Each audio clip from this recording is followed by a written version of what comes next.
공부하는지 배우면 됩니다.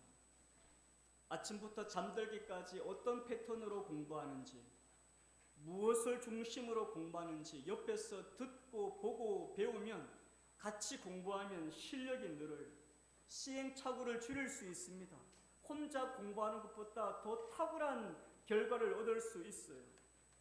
마찬가지입니다. 농사를 짓는 일이든 직장 생활을 하든 일이든 사업을 하든지 간에 잘 하려면 농사를 잘 짓는 사람이 어떻게 짓는지, 직장 생활을 잘하는 사람이 어떻게 하는지, 개인 사업을 잘하는 사람이 어떻게 하는지 배우면 배워야 되는 거죠. 새벽부터 밤늦게까지 무엇을 하는지, 시간 배분을 어떻게 하는지, 하루도 빠뜨리지 않고 행하는 것이 무엇인지, 그래서 개인의 역량에 따라서 더 좋은 결과를 만들어낼 수 있습니다. 성도 여러분, 교회도 마찬가지. 교회사를 통해서 가장 부흥했던 시절에 교회가 어떠했는지, 그때 그 교회의 목회자는 누구였는지, 그 목회자는 그 시대에 어떤 설교를 선포했는지, 그것을 교회가 배운다면 교회는 세상을 따라가지 않을 것이며 부흥의 역사를 다시 일으킬 수 있을 것입니다. 성도 여러분, 제가 묻는 질문에 제가 몇 가지 질문을 드릴 텐데, 그때 우리 성도님들은 힘차게 부흥이라고만 말씀해 주시기 바랍니다. 연습을 한번 해보죠. 시작! 부흥! 네, 좋습니다. 방황하는 자녀들이 다시 믿음으로 돌아오는 가장 빠르고 확실한 방법은 무엇입니까? 부흥! 우리 자녀들의 공부에 집중할 수 있게 하는 가장 빠른 방법은 무엇입니까? 부흥! 20년, 30년 교회를 다녀도 믿음이 자라지 않는 사람이 믿음이 자라는 가장 빠른 방법은 무엇입니까? 30년, 40년 기도해도 믿지 않는 배우자가 예수를 믿는 가장 빠른 방법은 무엇입니까? 수십 년간 끊을 수 없는 죄를 끊는 가장 확실한 방법은 무엇입니까? 수십 년 해결되지 않는 가정의 문제가 해결되는 가장 빠른 방법은 무엇입니까? 부흥이에요. 부흥. 미국의 대부흥을 성도 여러분 1차, 2차 대각성 운동이라고 부릅니다. 1735년부터 약 160년, 170년 동안 미국 전역에 여러분 무려 160년 동안, 165년 동안 미국을 휩쓸었어요. 이 대부흥 운동이. 여러분 1차 대각성 운동에 불을 지폈던 교회는 농촌에 한 200명 모이는 교회입니다. 저 교회예요. 저 교회가 위대한 미국의 대부흥에 불을 지핀 교회입니다. 성도가 200명밖에 안 됐어요. 그때의 목회자가 조나단 에드워즈입니다.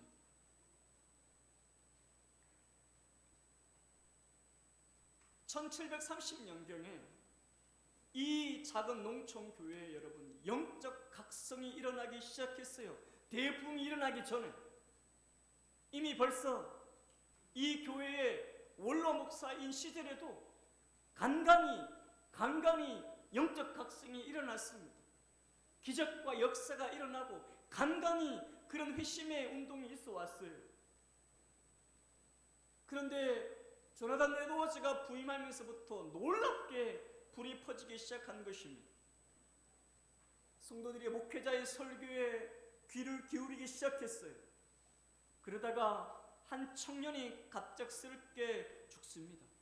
그리고 한 여자 성도가 병이 들어 고통 중에 있다가 그 여자 성도가 그 병 때문에 회심해요.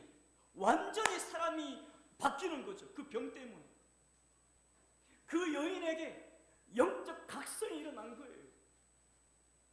그녀는 자신이 구원을 얻었음을 확신하고 성도들에게 그 병 중에서 성도들에게 어떻게 살아야 하는지, 어떻게 예수를 믿어야 하는지, 성도들에게 그렇게 신앙생활하면 안 된다고 뜨겁게 믿어야 한다고 외치다가 나중에 죽습니다.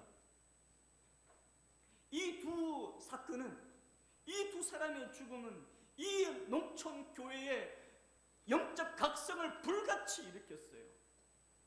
사람들이 세상적인 관심에서 전부 다 영적인 관심으로 돌아서기 시작합니다. 이 교회에 있었던 일 중에 이런 기록이 있습니다. 성도들은 모일 때마다 진지하게 영원한 삶에 대해서 이야기하기 시작했다. 젊은 사람이건 나이 든 사람이건 모두 영원한 세계에 관심을 가졌다. 모든 대화들이 영적이고 영원한 것에 대해서 집중되었다. 어느 누구도 세상적이고 정욕적인 것들에 대해서 말하지 않았다. 사람들의 마음은 놀라울 정도로 세상에서 멀어져 있었고, 심지어 이곳 사람들이 오직 성경만 읽고 기도하며 신앙적인 훈련에만 전념한다는 소문까지 생겼다. 이 200명의 작은 농촌교회 여러분, 성령이 임하고 영적 각성이 임하고 하나님의 임재로 가득 차면서부터 뭐가 달라지느냐? 따라합시다. 예배가 달라지는 거예요. 예배가. 주일에 사람들이 엄청나게 모여들면서 여러분 예배가 생기가 돌았어요.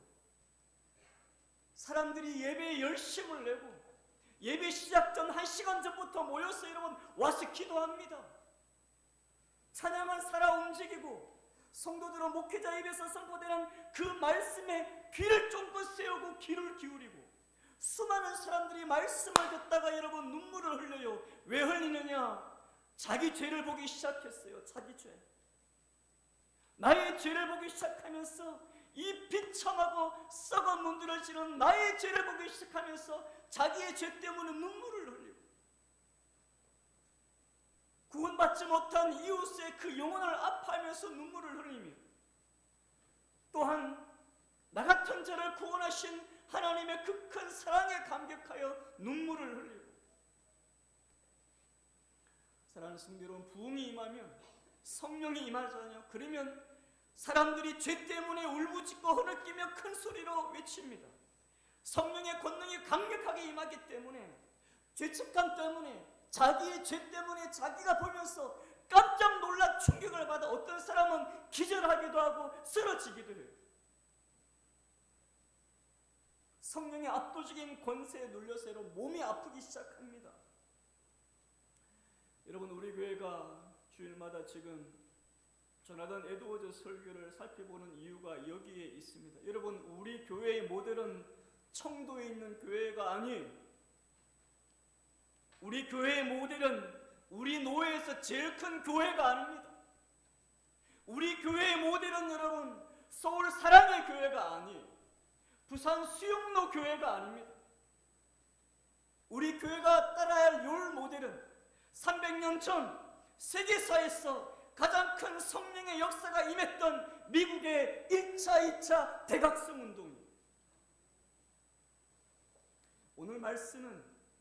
오늘 여러분과 제가 드려야 할 말씀은 그 부흥 시대에 조나단 에드워즈가 선포했던, 따라합시다, 회심에 대한 말씀입니다. 첫 번째,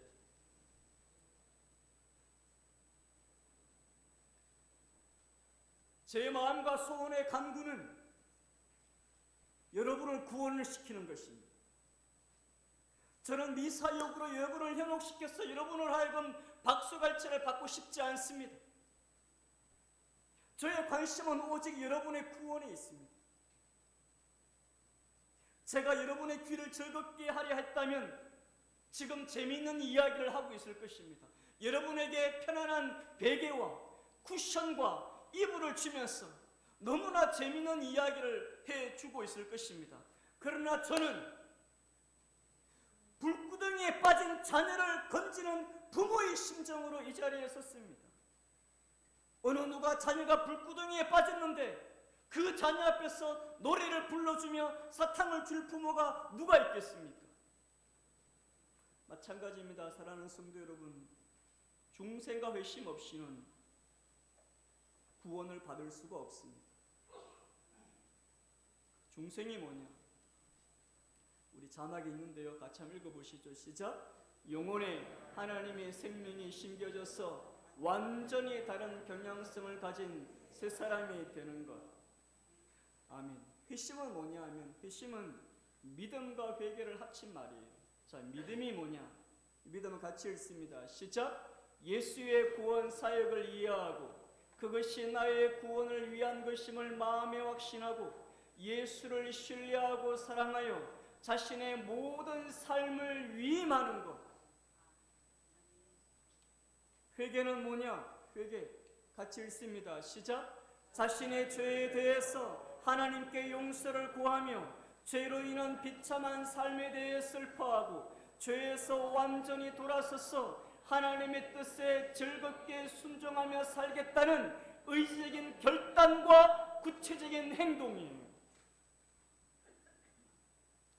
사랑하는 성도 여러분, 이 중생과 회심을 우리가 두 가지 비유할 수 있어요. 죽은 사람이 비유하면 이렇게 비유할 수 있습니다. 뭐냐 하면, 우리가 구원의 서정이 있잖아요, 여러분. 그죠? 구원의 서정. 소명, 중생, 회심, 칭의, 양자, 성화가 있잖아요.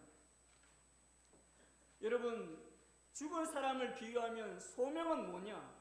소명은 죽은 사람이 눈을 뜨는 거예요. 중생은 그 죽은 사람 안에 새 생명의 씨앗이 들어가는 거예요. 새 생명은 예수 그리스도입니다. 예수의 영생의 씨앗이 들어가는 것이고, 회심은 그 사람이 완전히 삶이 바뀌어서 그 새 생명의 꽃이 피는 거예요. 그리고 칭의와 양자와 성화는 그 죽은 사람의 삶 속에 열매가 열리는 것입니다.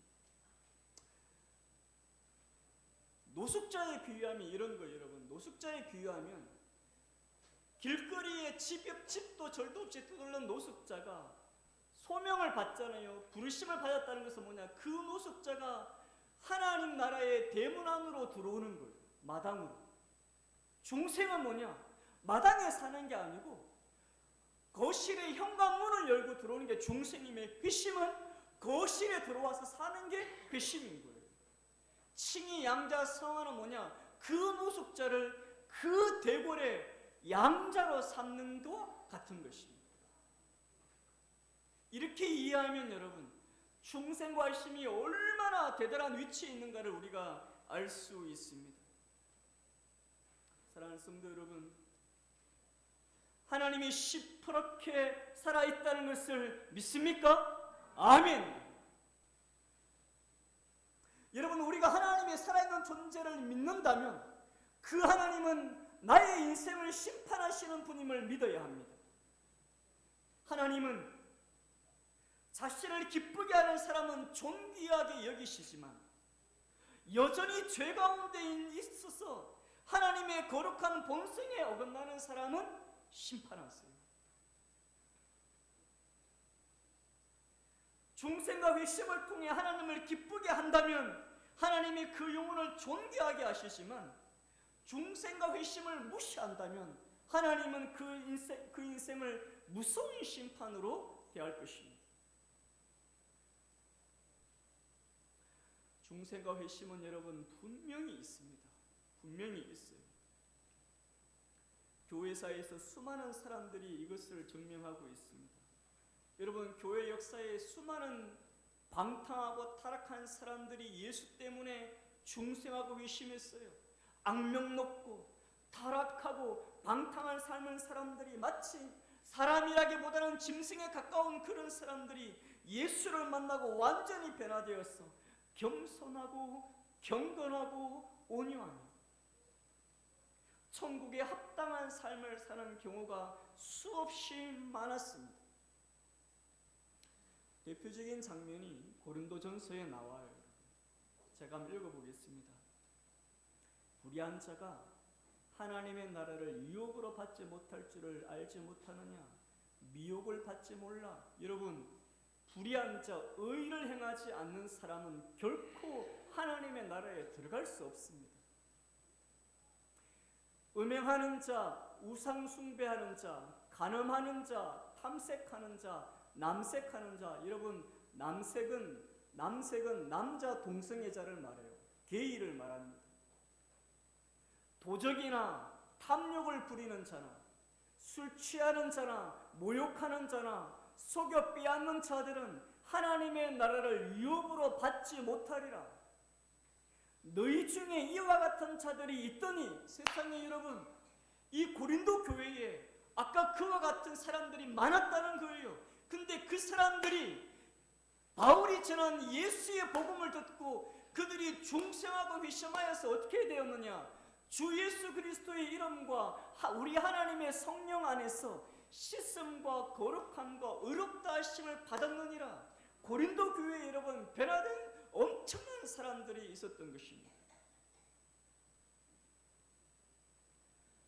수많은 사람들, 중생하고 회심한 수많은 사람들이 여러분 순교합니다. 교회사에는 여러분 수백만 수천만 명의 사람들이 믿음을 지키기 위해서 예수 때문에 순교해요.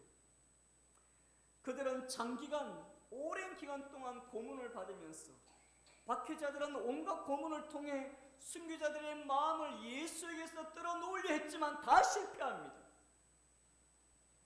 오히려 순교자들은 그리스도를 부인하기보다는 그 고통을 겪으면서 죽는 것을 선택했어요.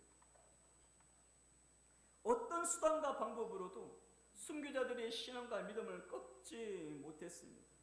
여러분 잘 아시는 대로 로마의 5대 황제인 네로 황제 때 박해가 가장 극심했어요. 여러분 수많은 성도들이 콜로세움, 로마의 콜로세움 원형 경기장에 다 체포되어 가서 며칠을 굶주리는 사자를 풀어놓습니다. 여러분 거기에서 온 가족이, 엄마가 보는 앞에서 아이가 잡혀먹고, 남편이 보는 앞에서 아내가 잡혀먹고, 수많은 사람들이 십자가에 달려서 화형을 당했는데, 그럼에도 불구하고 성도들 중에 자기 목숨을 구하거나 환난을 피하려는 자가 한 명도 없었으며, 더 놀라운 것은 여러분 분노하거나 보복하려 했던 자가 없었다는 것입니다. 대체 무엇이 그 수많은 사람들로 하여금 믿음 때문에 순교하게 했는가? 성도 여러분, 사람은, 인간은 육체의 고통을 능가하는 고난을 받으면서까지 자신의 모든 것을 포기하면서 하나님을 버리지 않는 것은 인간에게서는 나올 수 없어요. 그것은 하나님의 강력한 역사가 아니고서는 불가능합니다. 성경도 여러분 중생과 회심이 있음을 말하고 있습니다. 여러분 오늘 요한복음 3장을 보시면 3장 3절을 보세요. 우리 3장 3절 같이 읽습니다. 시작. 예수께서 대답하여 이르시되 진실로 진실로 내게 이르노니 사람이 거듭나지 아니하면 하나님의 나라를 볼 수 없느니라. 아멘. 여러분 그 당시에 최고의 존경받는 최고로 도덕적인 가장 뛰어난 니고데모라는 사람이 주님 찾아옵니다. 찾아온 이유는 하나예요. 예수님에게서 자기 정도는 구원받았다는 것을 확인하고 싶어 찾아온 것입니다. 왜? 이 사람은 부족한 게 없어요. 학벌도 최고고 인품도 최고고 실력도 최고며 모든 사람에게 다 존경받는 사람이에요. 그런데 주님이 뭐라고 말씀하시느냐? 니고데모야, 내게 이르노니 내가 거듭나지 아니하면, 거듭남이 중생입니다. 내가 거듭나지 아니하면 구원받을 수 없다 말씀하신 거예요. 그렇습니다. 성도 여러분, 세상의 모든 것을 다 가졌어도 중생하고 회심하지 않으면 여러분 구원받을 수 없어요. 사도행전 2장 38절 우리 같이 읽습니다. 자막이 있어요. 시작. 너희가 회개하여 각각 예수 그리스도의 이름으로 세례를 받고 죄사함을 받으라. 여러분 사도행전의 마가의 다락방에 성령이 부어지고 나서 수많은 사람들이 성령을 받아서 다른 나라 언어로 하나님의 큰 일을 이야기할 때 거기에 모였던 수많은 유대인들이 다 찔림을 받습니다. 자기들이 돌 던져 죽인 그 예수가 하나님의 아들이라는 것을 알고 다 여러분 찔림을 받아서 베드로에게 이렇게 말합니다. 형제 우리가 어찌할꼬? 그때 베드로가 뭐라느냐? 너희가 회개했어. 예수의 이름으로 세례를 받고 죄사함을 받으라 이렇게 말하는 거죠. 여러분, 성령이 임하면 가장 큰 역사가 뭐냐 하면 자신의 죄에 대해서 울부짖으며 회개하는 역사가 일어납니다. 자신이 얼마나 완악한 죄인인가를 성령께서 강렬하게 깨닫게 하세요. 여러분, 이 정도의 조명으로는 여러분, 우리 얼굴에 있는 주근깨 같은 게 잘 드러나지 않아요. 우리 여성분들 여기에 잔주름이 이런 조명은 드러나지 않잖아요. 그런데 여러분, 여기에다가 스포트라이트를 쳐보세요. 비춰보면 여러분, 우리에 있는 모든 주근깨와 잔주름과 기미가 다 드러납니다. 여러분, 성령이 임하는 것은 마치 그와 같은 것입니다. 우리끼리 있을 때는 아이고 너도 괜찮은 사람이야, 너도 좋은 사람이야, 너는 훌륭해, 너 정도는 정말 너무너무 훌륭해. 우리끼리는 여러분 다 그렇게 말하지만 하나님의 거룩한 영의 성령이 임하면 완전히 달라지는 거예요. 죄가 다 드러나요. 남편도 모르는 죄, 아내도 모르는 죄, 자식도 모르는 죄, 부모가 모르는 죄가 여러분 성령께서 내 마음에 다 밝히시는 것입니다. 그러므로 회개는 너무나 중요합니다. 참된 회심 없이는 구원에 이를 수 없어요. 구원에 이르는 참된 믿음은 참된 회개에서 나옵니다. 지금까지 해오던 모든 불의한 일을 멈추어요. 도둑질하는 자는 도둑질을 멈추고, 간음하는 자는 간음을 멈추고, 교만한 자는 겸손하고 온유해야 합니다. 세 번째, 성도 여러분, 지금 중생하고 회심하지 못했다면 지금은 구원받지 못한 걸. 중생과 회심은 기독교의 가장 위대하고 기본적인 진리입니다. 저와 여러분 모든 사람이 반드시 알아야 하는 가장 중요한 진리예요. 중생과 회심은 인간의 구원에 절대적으로 필요하기 때문에, 그럼에도 성도 여러분, 이 중생과 회심에 대해서 이것을 중요하게 여기지 않는 사람들이 많습니다. 성도 여러분, 중생하고 회심하지 않고서는 예수와 연합될 수 없어요.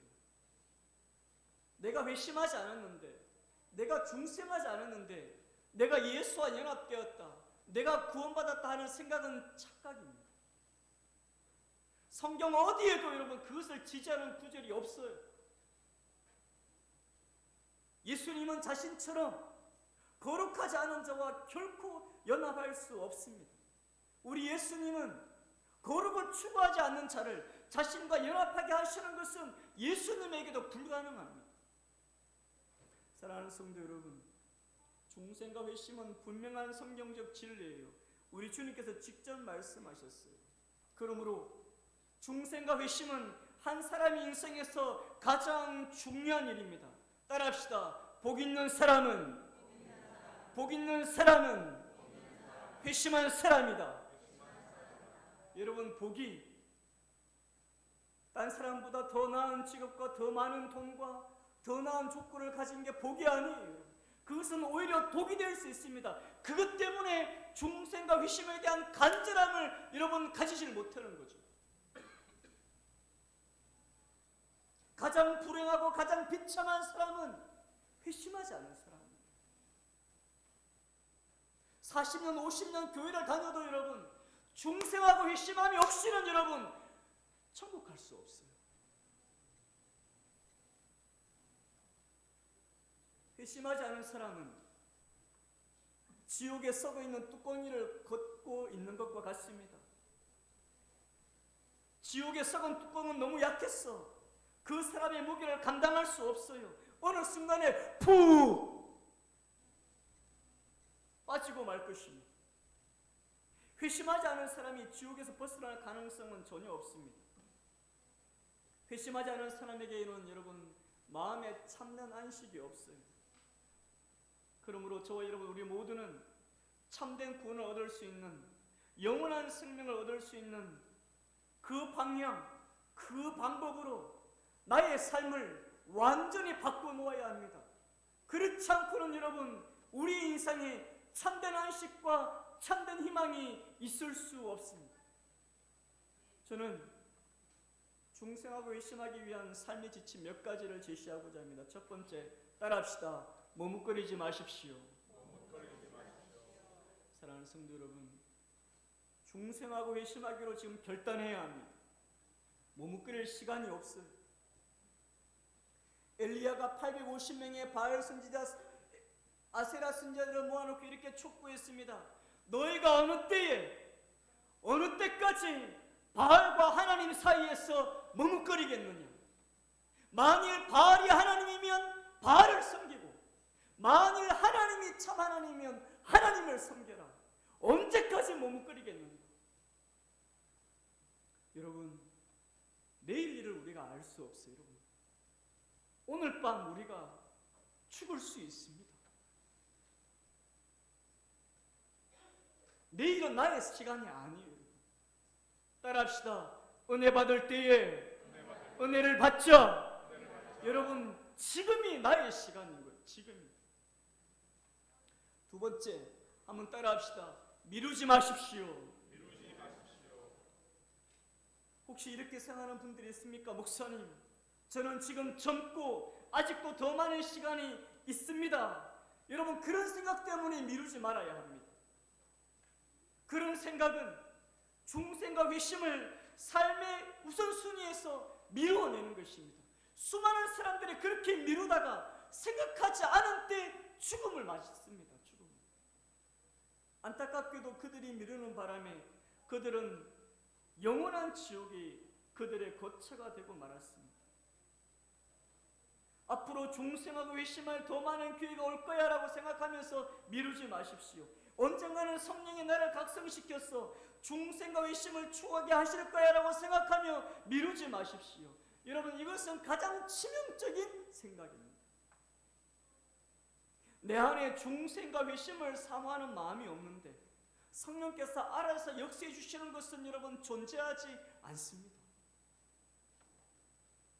세 번째, 자막이 있는데 좀 길지만 같이 읽겠습니다. 시작. 쉽고 편하게 믿으면서 구원받는 길을 찾지 마십시오. 성도 여러분, 많은 사람들이 쉽게 천국에 들어가는 길을 찾으려고 엄청난 시간과 노력을 기울입니다. 그러나 여러분, 그런 길은 결코 발견되지 않을 것입니다. 왜냐하면 영생으로 가는 문은, 따라합시다, 좁고 길이 협착하다. 그렇습니다. 성도 여러분, 쉽게 천국 가는 방법은 세상에 존재하지 않으며 하나님이 말씀하신 적이 없어요. 구원으로 인도하는 문은 좁고 그 좁은 문을 향해 가는 길은 험난합니다. 그래서 구원으로 가는 길은 세상적인 욕구와 반대돼요. 내가 현재 즐기고 있는 많은 것들을 포기해야 합니다. 힘든 노력을 해야 하는 거죠. 중생하고 회심하는 좁고 험난한 과정을 밟지 않고는 천국에 들어갈 수 없어요. 또 많은 사람들이 하나님 말씀대로 살지 않아도 괜찮은 이유를 찾으려고 많은 시간과 관심을 쏟습니다. 왜냐하면 회심하지 않은 사람들은 말씀에 순종하고 싶어 하지 않기 때문입니다. 믿음을 위해서 끊임없이 노력하고 애쓰는 것을 하고 싶어 하지 않습니다. 회심하지 않은 사람들의 공통점은 뭐냐면 편안한 것을 좋아해요. 특히 그들은 자기에게 신앙적인 이야기하는 것을 매우 듣기 싫어합니다. 특히 신앙적인 책망받는 것을 대단히 싫어해요. 자신이 영적인 어려움이 있어도 다른 사람에게 조언을 구하지 않습니다. 여러분, 그것은 교만이에요. 교만입니다. 지금 여러분 앞에 영원한 삶과 죽음이 앞에 놓여져 있습니다. 머뭇거릴 시간이 없어요. 네 번째, 한번 따라합시다. 스스로에게 속지 않도록 하십시오. 여러분, 잠언 3장 7절에 이 약속의 말씀이 있어요. 스스로 지혜롭게 이기지 말지어다. 하나님을 경외하며 악을 떠날지어다.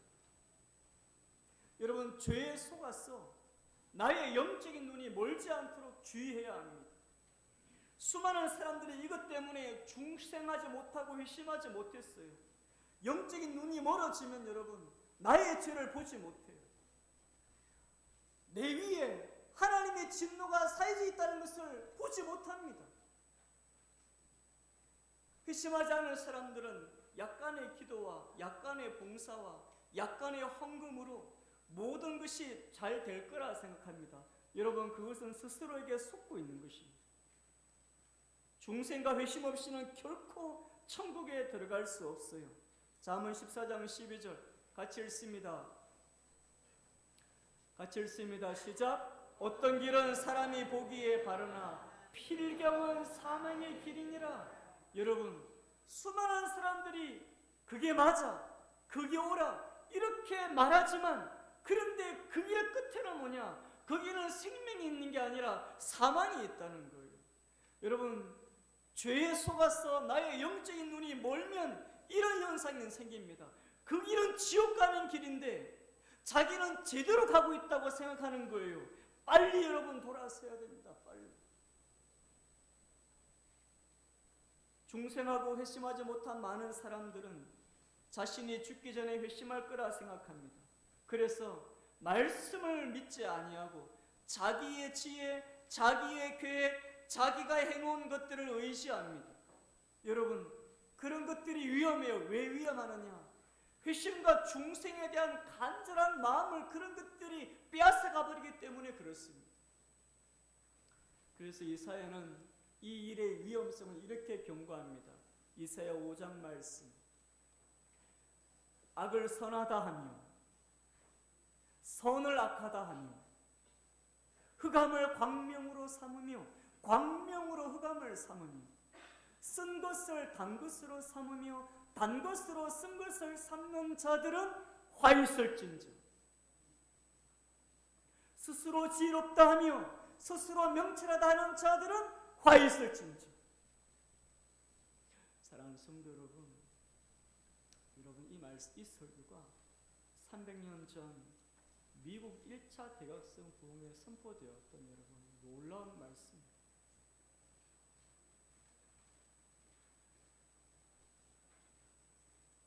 여러분, 제가 그 내용을 100% 다 그대로 전한 건 아니에요.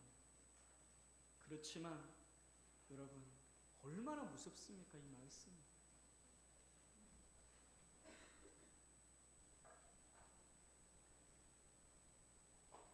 에드워즈는 이 말씀의 결론을 이렇게 맺습니다.